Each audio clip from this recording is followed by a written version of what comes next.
کرنا نبی پاک صلی اللہ علیہ وسلم دی نہیں سنت سارے نبیوں کی سنت کہ شادی نکاح مہینے بچ کی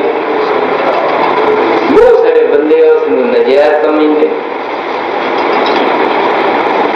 جلاؤ العیون شیعہ دی معتبر کتاب اس کی پہلی جلد سے صفحہ 166 پہ لکھا ہوا ہے فاطمہ الزہرا رضی اللہ تعالی عنہا دی شادی حضرت علی نام محرم میں اس تو بڑی اور کی دنیا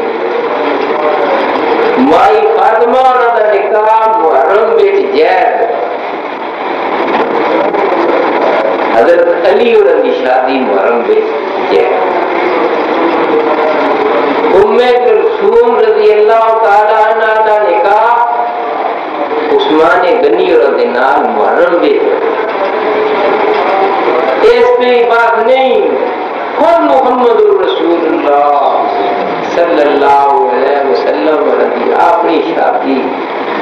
محرم میں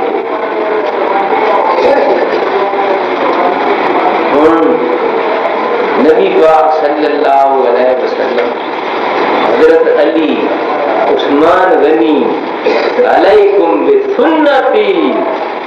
وسنت الخلفاء الراشدین میں یہ کچھ میری سنت نو لازم پکڑو میرے جڑے خلفاء راشدین عثمان خلیفہ راشد حضرت علی خلیفہ راشد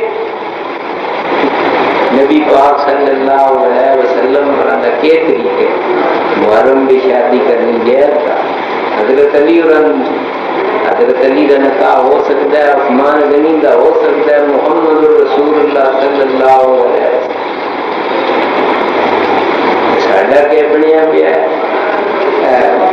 آج تو چند دن پہلے شادیاں جی اتنی کون شادی یہ محرم بیان محرم میں کیا بن گیا حرام میں محرم کی شادی کرے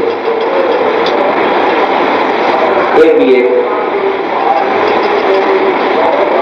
کوئی کافرن کی رسم ہے اسلام کے اندر محرم کی شادی کرنی نکاح کرنا ثواب ہے نجائز نہیں